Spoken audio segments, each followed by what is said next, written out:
بخاری شریف کی وحی کے بیان میں وحی کے ابتدا کی حدیث نمبر 3 ملاحظہ فرمائیے۔ بسم اللہ الرحمن الرحیم۔ ام المومنین حضرت عائشہ رضی اللہ تعالیٰ نے بتایا کہ نبی کریم صلی اللہ علیہ وسلم پر وحی کا ابتدائی دور اچھے سچے پاکیزہ خوابوں سے شروع ہوا۔ آپ صلی اللہ علیہ وسلم خواب میں جو کچھ دیکھتے وہ صبح کی روشنی کی طرح صحیح اور سچا ثابت ہوتا۔ پھر من جانب قدرت آپ صلی اللہ علیہ وسلم تنہائی پسند ہو گئے اور آپ صلی اللہ علیہ وسلم نے غار حرا میں خلوت نشینی اختیار فرمائی اور کئی دن اور رات وہاں مسلسل عبادت اور یاد الہی و ذکر و فکر میں مشغول رہتے، جب تک گھر آنے کو دل نہ چاہتا۔ توشہ ہمراہ لیے ہوئے وہاں رہتے۔ توشہ ختم ہونے پر ہی اہلیہ محترمہ خدیجہ رضی اللہ تعالیٰ عنہ کے پاس تشریف لاتے اور کچھ توشہ ہمراہ لے کر کے پھر وہاں جا کر خلوت غزی ہو جاتے۔ یہی طریقہ جاری رہا یہاں تک کہ آپ صلی اللہ علیہ وسلم پر ہر منکشف ہو گیا اور آپ صلی اللہ علیہ وسلم غار حرا ہی میں قیام پذیر تھے کہ اچانک جبریل علیہ السلام آپ صلی اللہ علیہ وسلم کے پاس حاضر ہوئے اور کہنے لگے کہ اے محمد پڑھو۔ آپ صلی اللہ علیہ وسلم فرماتے ہیں میں نے کہا میں پڑھنا نہیں جانتا۔ آپ صلی اللہ علیہ وسلم فرماتے ہیں کہ فرشتے نے مجھے پکڑ کر اتنا زور سے بھینچا کہ میری طاقت جواب دے گئی۔ پھر مجھے چھوڑ کر کہا پڑھو۔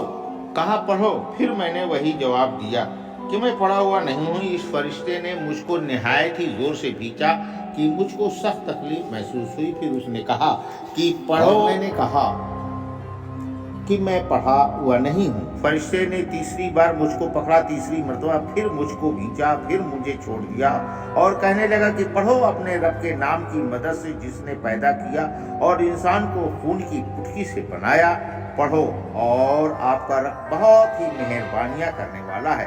بس یہی آیتیں آپ صلی اللہ علیہ وسلم جبریل علیہ السلام سے سن کر اس حال میں غار حرا سے واپس ہوئے کہ آپ صلی اللہ علیہ وسلم کا دل اس انوکھے واقعہ سے کانپ رہا تھا۔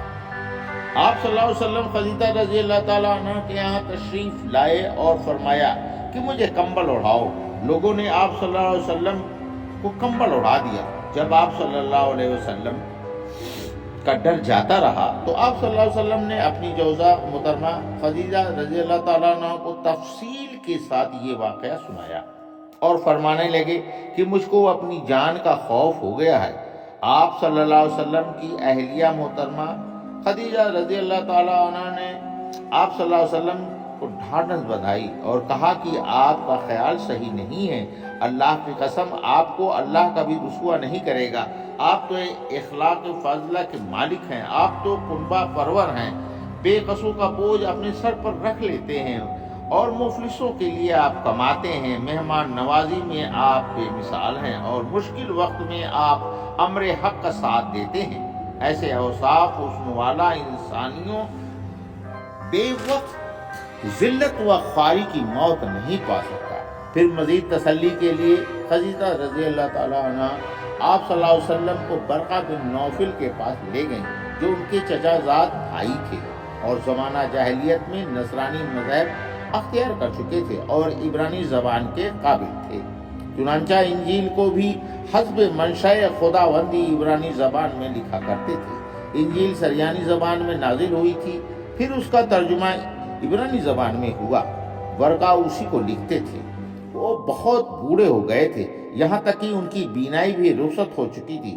خدیجہ رضی اللہ تعالیٰ نے ان کے سامنے آپ صلی اللہ علیہ وسلم کے حالات بیان کیے اور کہا کہ اے چچا زاد بھائی، اپنے بھتیجے محمد صلی اللہ علیہ وسلم کی زبانی ذرا ان کی کیفیت سن لیجیے۔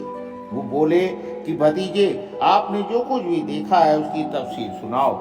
چنانچہ آپ صلی اللہ علیہ وسلم نے از اول تا آخر پورا واقعہ سنایا، جسے سن کر برقہ بے اختیار ہو کر بول اٹھے کہ یہ تو وہی ناموس فرشتہ ہے جسے اللہ نے موسیٰ علیہ السلام پر وہی دے کر بھیجا تھا۔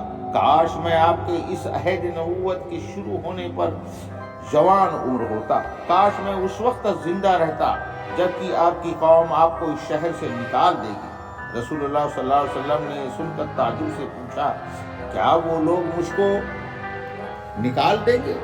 برقہ بولا ہاں یہ سب کچھ سچ ہے، مگر جو شخص بھی آپ کی طرح امر حق لے کر آیا لوگ اس کے دشمن ہی ہو گئے۔ اگر مجھے آپ کی نبوت کا وہ زمانہ مل گیا تو آپ کی پوری پوری مدد کروں گا، مگر ورقہ کچھ دنوں کے بعد انتقال کر گئے۔ پھر کچھ عرصہ تک وحی کی آمد موقوف رہی۔